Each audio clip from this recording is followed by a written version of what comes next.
Hi, it's Neil Waterhouse. Received an email from Josh Walker asking how to get started from scratch on eBay. Now, great question, Josh. Now, there's no one-fits-all strategy for building an eBay business.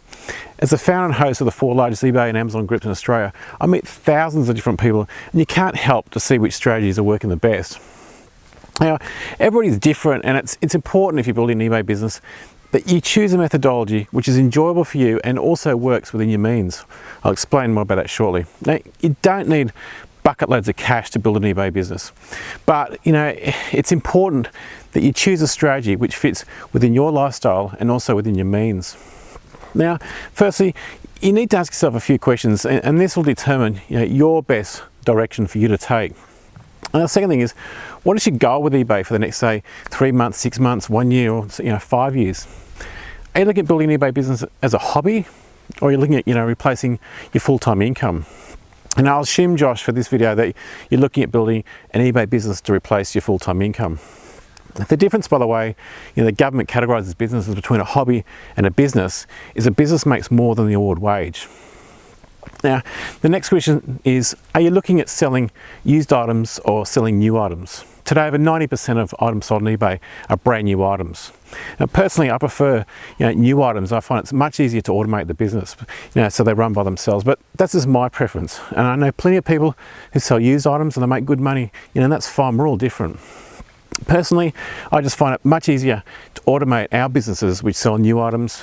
And as you know, with new items, you can list one item, you continuously sell it over and over again, sometimes literally for years. With used items, you need to source the item, photograph it, list it, once, and then it just sells once. Now, the great thing, with eBay is there are many different methodologies which suit all different personalities. If you do want to sell new items, do you want to import your items? Do you want to purchase them locally, or do you want to drop ship? Now, drop shipping, for those that don't know, is when you sell an item on eBay and get paid first before you purchase the item. And of course, the big advantage of dropshipping is you're always cash flow positive as you sell the item and get paid first before you purchase the stock. It's also a great way to rack up frequent flyer points, but that's for another video. My preference these days is just to sell new imported and dropship items. And cash flow, it's a question you've got to ask yourself. If you want to import, you require cash, whereas with dropshipping, you get paid first and therefore you don't require cash. And don't forget, you can start with drop shipping or selling used items, and when you're ready, you can start importing your top-selling dropship items. More and more people and companies are now turning to the dropship models. These days, it doesn't require the capital outlay which you need for importing, and you don't need a warehouse, you don't need any local staff. Many of the larger companies like the Iconic are also turning to the dropship model. And one of the reasons dropshipping is getting more popular today is there's software to continually automatically check to make sure your suppliers always have inventory. In the past, one of the ways you got burnt was by selling an item and finding out then your supplier doesn't have stock. But these days, you can use software to do this automatically. If one of your suppliers runs out of stock, the software automatically goes to eBay and makes your listing on eBay out of stock, so no one can buy it, and it's all fully automatic. Only a few short years ago, we could only dream of this kind of technology. So, how to get started from scratch on eBay? Most full-time eBay sellers, including myself and my wife Nicole, we started by selling used items lying around the house. As much as this can be a pain and some people, will feel it's below them, it's a terrific way of gaining valuable experience. Like with everything, there's no better way of gaining experience than by getting your own hands dirty and learn by doing. When you're starting from scratch, you also need to get your eBay feedback score up to at least 25. I'll put up a screenshot for the absolute complete newbies out there showing where the feedback shows on eBay listings.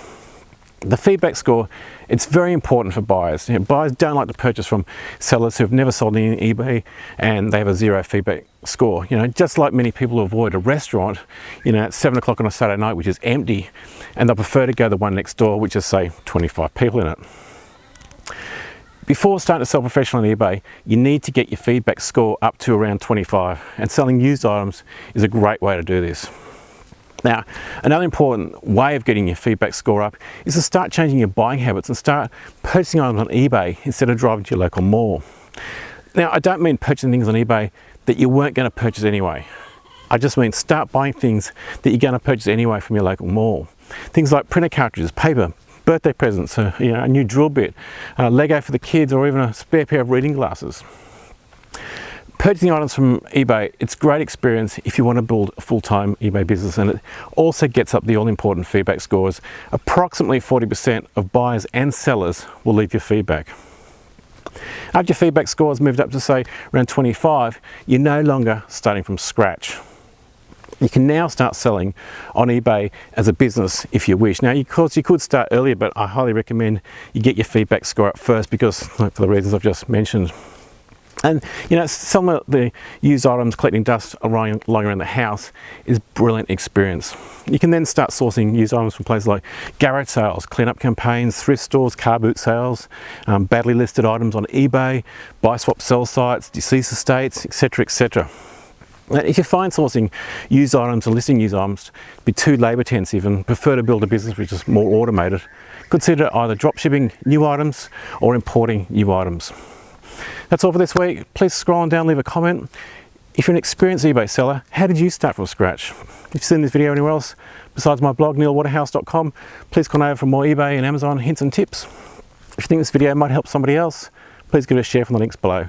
Until next week, list more, sell more. This is Neil Waterhouse.